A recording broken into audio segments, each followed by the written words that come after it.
ఇప్పుడు ఇది ఒక్కటేనా పాలు ఇచ్చేది? మరి తక్కువ వస్తాయి కదా?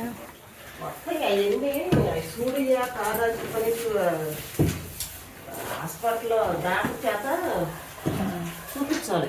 ఎంత ఇస్తాయి? 3 లీటర్ ఇస్తుందా? అప్పుడే మొన్న ఇవ్వండి.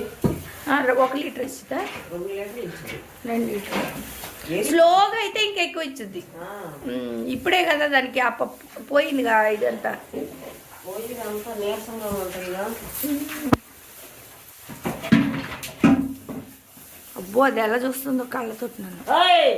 ఎన్ని నెలలు దానికి? 5 అంటే ఇంకొక 5 నెలలు అయినద్దా? అదైనా అంతే అనుకుంటున్నా. 2, 5 2